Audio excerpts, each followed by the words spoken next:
bagi para siswa kami sekalian.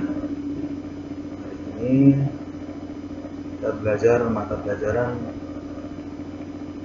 dasar desain grafis, di mana pelajaran ini adalah termasuk salah satu mata pelajaran produktif di kelas 10 TKJ.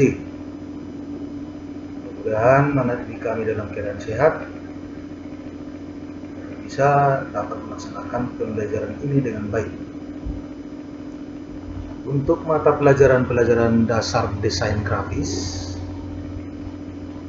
di sini pembahasan kita meliputi definisi desain grafis, tujuan desain grafis, manfaat desain grafis, kategori desain grafis, elemen desain grafis, prinsip dasar desain grafis, mengenai program bitmap, mengenal program vektor. Ini nanti yang kita bahas. Biasanya pertemuan awal ini adalah penjelasan, ya. Diharapkan siswa kami harus lebih serius untuk menonton videonya nantinya, kemudian mencatat mana hal yang perlu kami catat. Baik, kita mulai.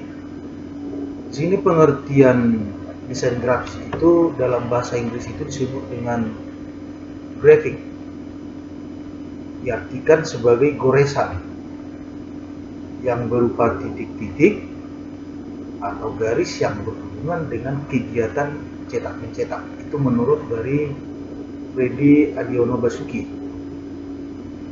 Lalu secara umum itu pengertian desain grafis itu adalah seni dalam berkomunikasi menggunakan tulisan, ruang, dan gambar. Bidang ini merupakan bagian dari komunikasi visual, ya. Ilmu desain grafis mencakup seni, baik itu visual, tipografi, tata letak, dan desain interaksi. Itu ada pengertian dari definisi dari desain grafis. Kemudian yang menjadi tujuan desain grafis di sini adalah dari pengertian yang ada dapat disimpulkan bahwa tujuan dari desain grafis itu adalah menyampaikan sebuah pesan kepada masyarakat dan menciptakan desain yang memaksa kehendak pengirim pesan atau bersifat menyenangkan yang akan menyempurnakan pesan yang akan disampaikan. Itulah yang menjadi tujuan dari desain grafis. Kemudian untuk manfaat dari desain grafis adalah, yang pertama di sini adalah khususnya di bidang pendidikan atau di sekolah, mempercepat proses belajar mengajar dengan cara menyajikan suatu pelajaran dalam bentuk grafis. Itu manfaat yang pertama. Kemudian manfaat yang kedua, untuk memperkenalkan dunia desain grafis kepada siswa, sehingga siswa mampu mengimplementasikannya di dalam lingkungannya. Itu tujuan atau manfaat dari desain grafis. Yang keempat adalah untuk mempersiapkan siswa agar dapat memahami dengan mudah pesan-pesan yang disampaikan dalam bentuk grafis. Itu dari manfaat dari apa? Dari desain grafis. Kemudian untuk kategori desain grafis itu dapat dibagi 5 kategori, yaitu printing atau percetakan, di mana memuat desain buku, majalah, poster, booklet, pamflet, leaflet, flyer, atau beriklan. Itu khusus untuk bagian yang pertama di percetakan ya. Kemudian web design. Web design itu yaitu segala sesuatu yang berhubungan dengan konsep dasar pembuatan desain untuk halaman web. Ini biasanya berkecimpung di bidang pembuatan website. Kemudian khusus untuk kategori film. Kategori film termasuk CD, dalam bentuk CD, DVD, serta CD multimedia. Biasanya yang digunakan untuk berbagai keperluan seperti promosi bisnis dan media pembelajaran interaktif. Yang keempat adalah identifikasi. Artinya membuat jati diri baik itu sebagai perusahaan ya, sekolah, yang dituangkan dalam bentuk logo atau EDP, Environmental Graphic Design. Itu biasanya merupakan desain profesional yang mencakup desain arsitek, desain industri, dan arsitek taman. Terus yang kelima adalah desain produk atau pemakaian. Berikutnya elemen-elemen desain grafis itu ada 7 elemen desain grafis.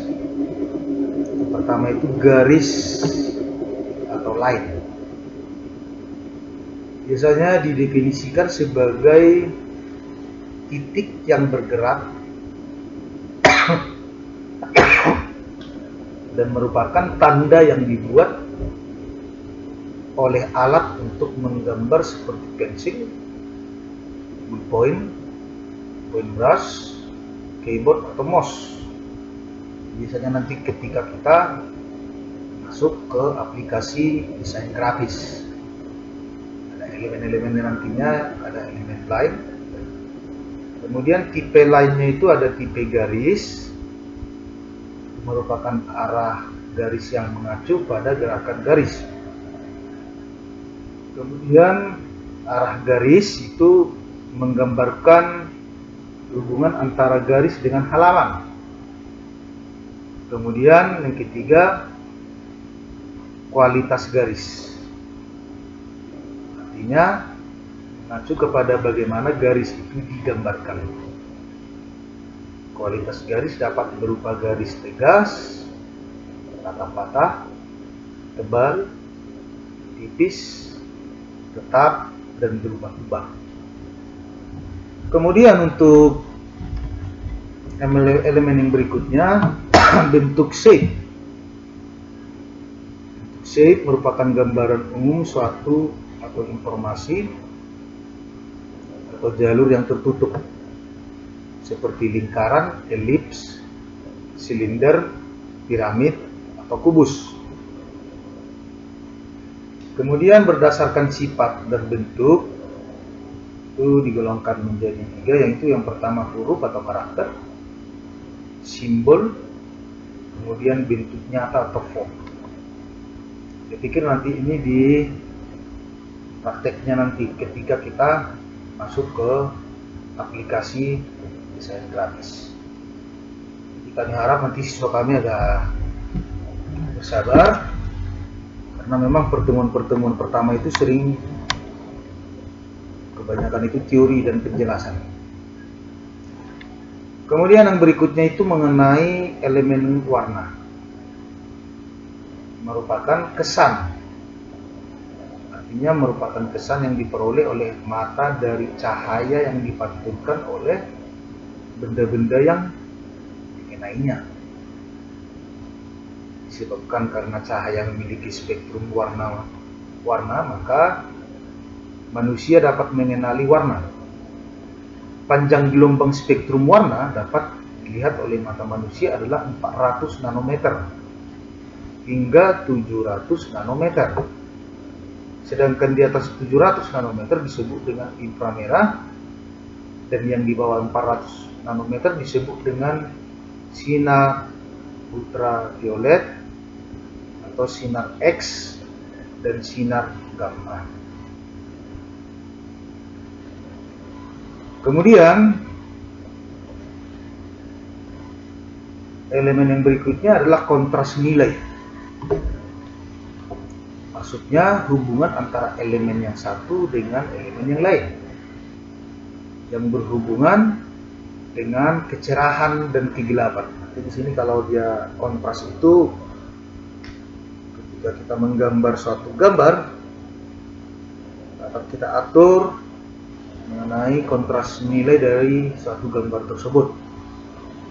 Kemudian tekstur itu merupakan kualitas permukaan, baik itu papan kertas atau halaman elektronik. Tekstur itu biasanya dibagi dua, yaitu tekstur tekstil, itu tekstur nyata di mana kita bisa merasakan permukaannya dengan jari kita sendiri.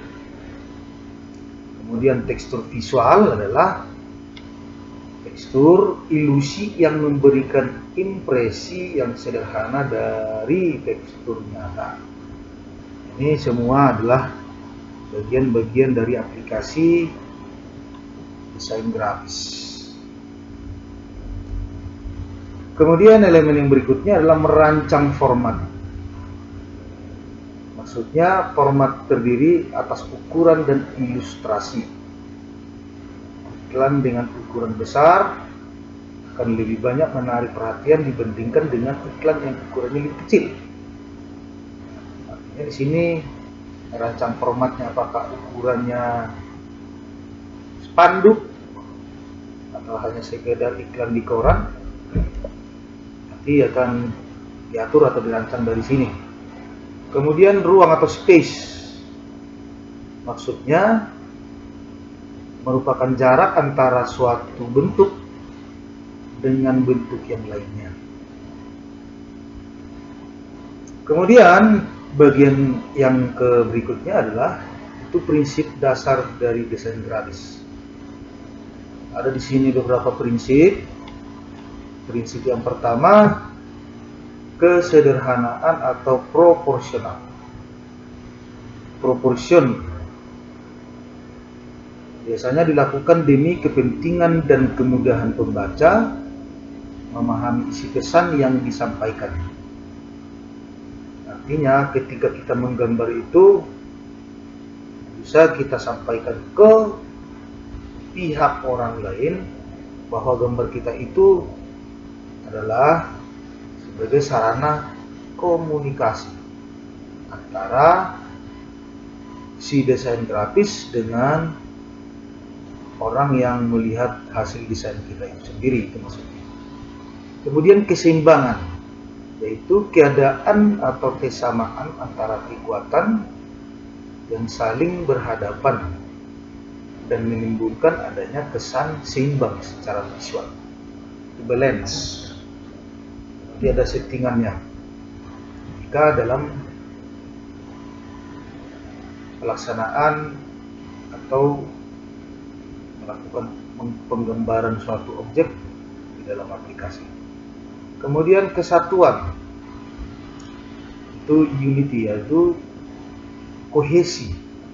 Kemudian konsistensi, ketunggalan atau keutuhan yang merupakan isi pokok dari komposisi. Lalu yang keempat itu penekanan, maksudnya untuk menarik perhatian pembaca sehingga ia mau melihat dan membaca bagian desain yang dimaksud. Itu penekanan. Kemudian repetisi atau rhythm, itu pengulangan unsur-unsur pendukung karya. merupakan pengulangan unsur-unsur pendukung karya seni. Itu prinsip dasar dari desain grafis. Kemudian manfaat desain grafis, pertama itu mempercepat proses belajar mengajar dengan menyajikan suatu pengajaran dalam bentuk grafis. Ya.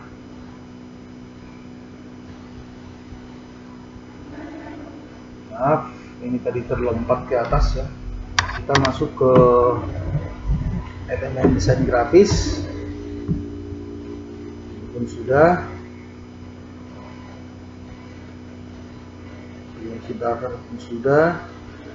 Kemudian masuk kita bagian yang berikutnya, mengenal bitmap. Gambar bitmap sering disebut juga dengan gambar raster, yang merupakan kumpulan kotak-kotak kecil atau piksel. Itu namanya bitmap. Ulangi, gambar bitmap sering disebut juga dengan gambar raster, yang merupakan kumpulan kotak-kotak kecil atau piksel. Piksel itu merupakan kotak-kotak kecil. Tampilan bitmap mampu menunjukkan kehalusan gradasi warna dan bayangan dari sebuah gambar. Biasanya makin halus gambar desain grafis yang kita buat, itu diukur dalam satuan piksel.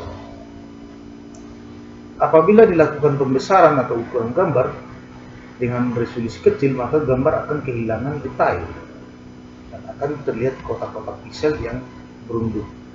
Biasanya suatu gambar itu kalau kita zoom makin besar, hasilnya nanti akan pecah. Artinya ada petak-petak kecil atau retakan kecil. Itulah artinya kotak-kotak piksel. Kemudian untuk vektor, itu mengenal vektor.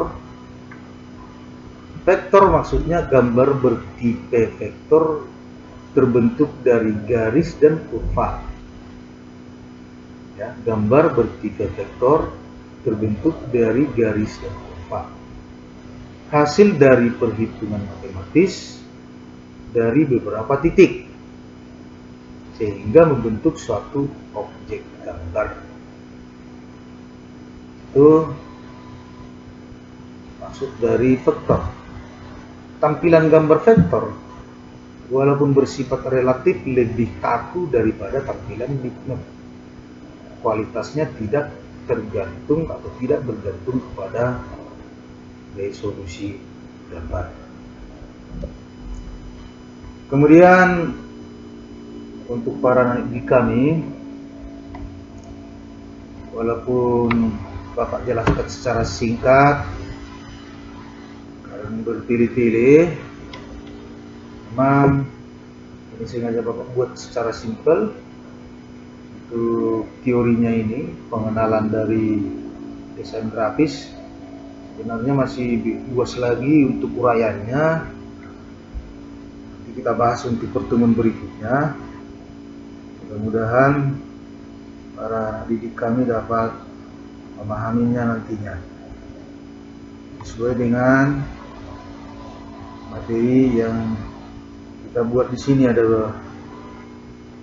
8 bagian, itu dimulai dari definisi desain grafis sampai mengenal program vektor. Jika ada nanti penjelasan Bapak yang kurang paham, tentunya nanti di video itu silakan Anda putar ulang ya.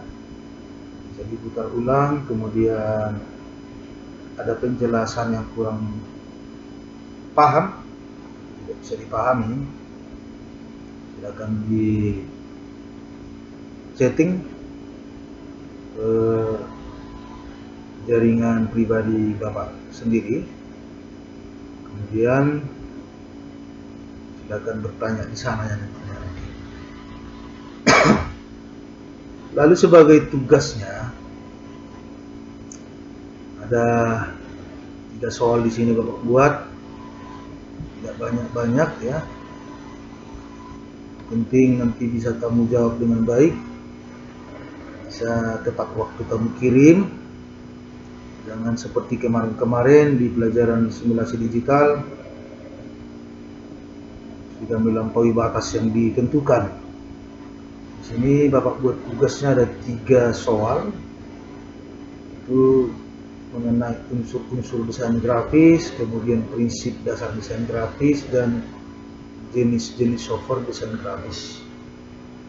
Misalnya di soal ini itu tidak ada di pokok pembahasan kita hari ini, silahkan searching di Google. Saya pikir bisa kamu searching sendiri, kemudian tulis di bukumu, silahkan difotokan, kemudian bisa dikirim langsung ke WA pribadi Bapak, atau bisa juga dikirim ke alamat email yang sudah tertera di sini. Demikian penjelasan singkat, walaupun sangat membosankan. Saya pikir itu yang bisa Bapak sampaikan. Mudah-mudahan dapat dipahami sedikit demi sedikit. Bisa nanti videonya diputar berulang-ulang ya. Kita berulang-ulang terus menerus sampai dipahami, kemudian selesaikan tugasnya tepat waktu, dikirim juga tepat waktu, karena nanti semua nilai-nilaimu terpenuhi. Demikian yang bisa Bapak sampaikan. Kiranya siswa kami sekalian, khususnya di kelas 10 TKJ, dapat memahaminya. Atas perhatiannya diucapkan terima kasih.